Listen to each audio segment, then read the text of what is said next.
Dios te bendiga, te saludo a tu amigo José Moreno, domingo 29 de octubre, lección número 5, nuestras excusas, la palabra miedo. Hoy en día el ser humano, los cristianos tenemos miedo, miedo a predicar la buena nueva de salvación. Vamos a leer Nahum, capítulo número 3, versículo del 1 al 3. Dice la palabra de Dios. Ay de ti, ciudad sanguinaria, toda llena de mentira y de rapiña, sin apartarte del pillaje, chasquido de latido y fragor de ruedas, caballo atropellador y carro que salta, jinete enhiesto y resplandor de espada y resplandor de lanza, y multitud de muertos y multitud de cadáveres, cadáveres sin fin, y en sus cadáveres tropezarán. Es decir, la ciudad de Nínive era una ciudad sanguinaria, una ciudad despiadada donde había personas despiadadas que mataban, había muerte, había fornicaciones, había hechiceros, había rapiñas, robos. Es decir, era una ciudad mala, Nínive. Por lo tanto, Jonás sintió miedo ir a esa ciudad. Y no tan solamente eso, sino porque la ciudad era sanguinaria y también eran enemigos temibles para Israel. Entonces resulta que Jonás sentía miedo de ir a ese lugar a predicar porque era gente mala. ¿Cuántas veces a veces como cristiano has sentido miedo de ir a predicar a otros lugares? Y a veces dice, pero ¿qué voy a hacer yo abajo de ese puente donde hay gente drogadicta, donde hay gente que ahí pueden abusar de mí, violadores, asesinos? ¿Qué voy a hacer yo ahí a predicar el mensaje de Dios?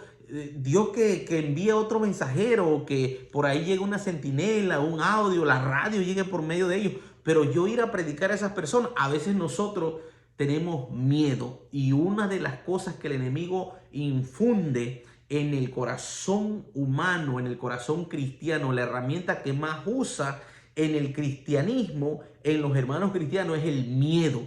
Y el ser humano hoy en día tiene miedo a todo. No hace unos días estaba yo predicando eso. Miedo, hay miedo al fracaso. Miedo a que fracases en la vida con tus hijos. Hay miedo y existe miedo a que puedas fracasar en tu empresa, en tu negocio. Miedo a que fracases en tu matrimonio.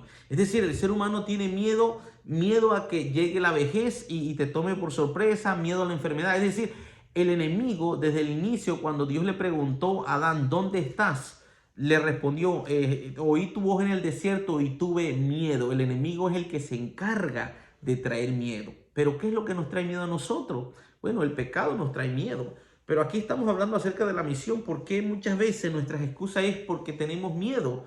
Hermano, el miedo no debe ser una excusa para nosotros predicar las buenas nuevas de salvación.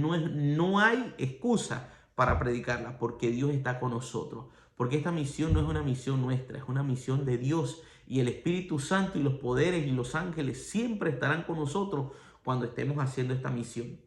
El miedo se apodera del ser humano, se apodera del cristiano y lo hace inerte, lo hace una persona que no puede trabajar en la obra de Dios.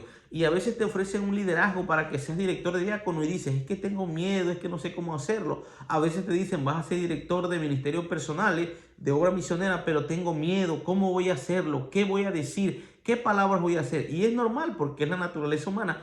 Pero hermanos, en la vida cristiana no tenemos por qué tener miedo, porque tenemos un Dios fuerte, poderoso, que Él pelea nuestras batallas, que Él pelea por ti y pelea por mí. Dios es el que va enfrente de nosotros para que podamos vencer y predicar las buenas nuevas de salvación. No debemos de tener miedo como lo tuvo Jonás de ir a Nínive y predicar. Jonás tenía miedo de ir a Nínive porque había gente mala, gente sangrienta, gente despiadada, había brujería, había hechicería, había tantas cosas que hacían ahí que él tenía miedo. Y el miedo no debe reinar en el corazón cristiano para que prediquemos las buenas nuevas de salvación. Que Dios te bendiga, nos vemos en la próxima lección.